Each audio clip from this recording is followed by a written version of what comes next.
So that seems to bring it all together. So now I thought, wait a minute. That doesn't explain this. Why the intellect? Why the choice? Why the suffering? I thought, you almost had me, this Quran. You almost duped me. You almost tricked me, seduced me into accepting this philosophy. But wait a minute. What about intellect, choice, suffering? Why do we have to experience these? Why couldn't you just programmed us to be merciful, compassionate, forgiving, etc.? Why do we have to go through all this? And then, of course, the answer came to me as quickly as I thought of it. So we are creatures, and we grow, and we become.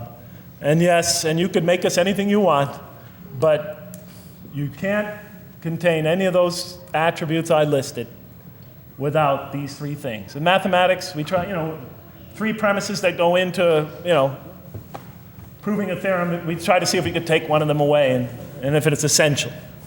And all three of these are definitely essential.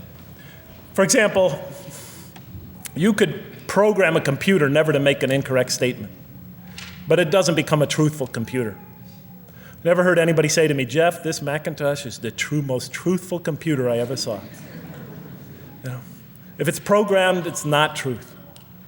You could program a CAT scan to help the sick, but it doesn't become compassionate. Never heard a doctor say, Jeff, if you want to see a compassionate CAT scan, you come right over here.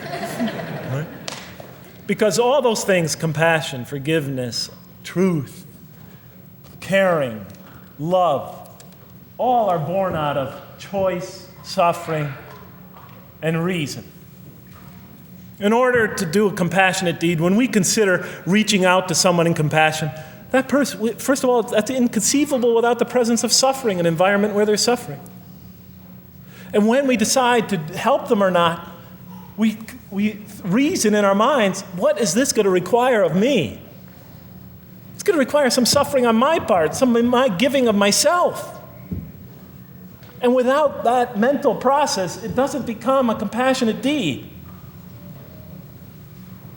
And if it isn't by choice, it's not a compassionate deed. It's that choice that makes it compassionate. Same thing with truth. Truth is a choice between telling the truth or not telling the truth. Oftentimes we tell it when we're at risk to our own personal loss.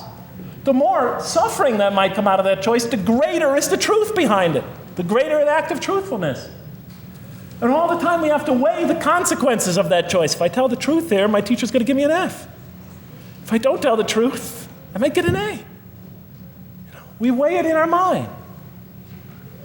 Last example, the famous wedding vow.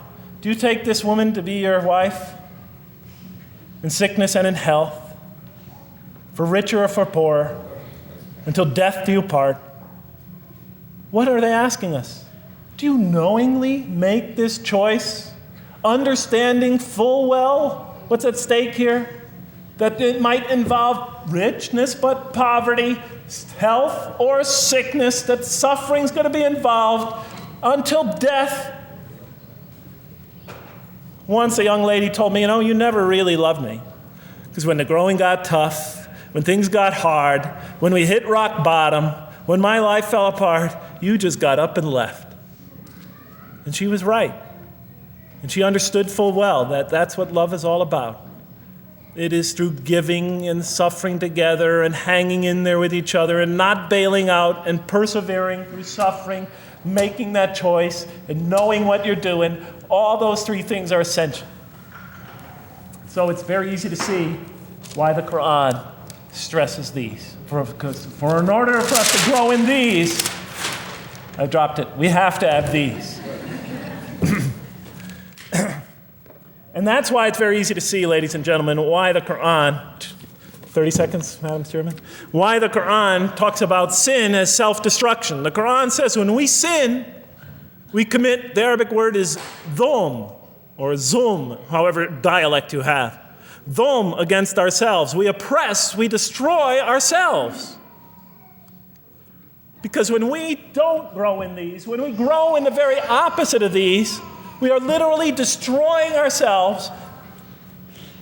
when we grow into things that are antithetical to these, we are destroying our natures and will not allow ourselves to receive and experience the beauty that could be in store for us this life and the next. It's like coming into this world and developing in the womb none of the physical things you need to experience comfort and joy and peace and happiness on a physical level in this life.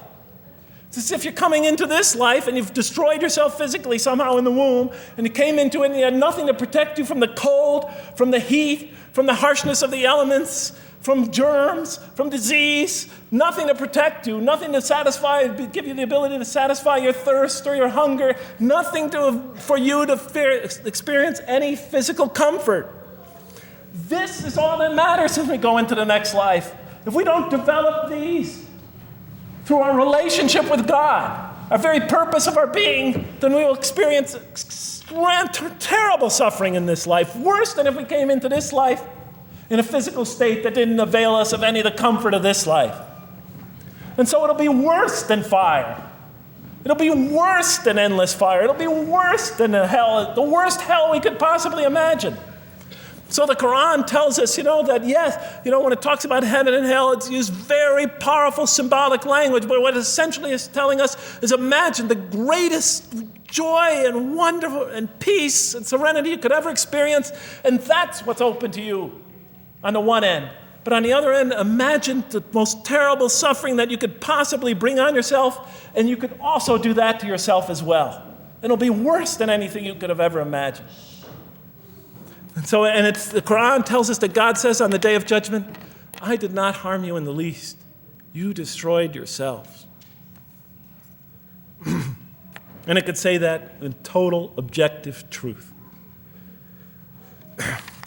And that's why the Quran, well, I think I'll leave it at that because Madam Speaker is about to shoot me. I still have other things to talk about, but I want to find out how that basketball game is going. So thank you so much for listening to me for so long. And may the peace and mercy of Allah be upon you all. I didn't mean to try to scare anybody at the end. That wasn't my goal. I was just trying to make a point. And may the peace and mercy of God be upon you all. Thank you so much. Assalamu alaikum.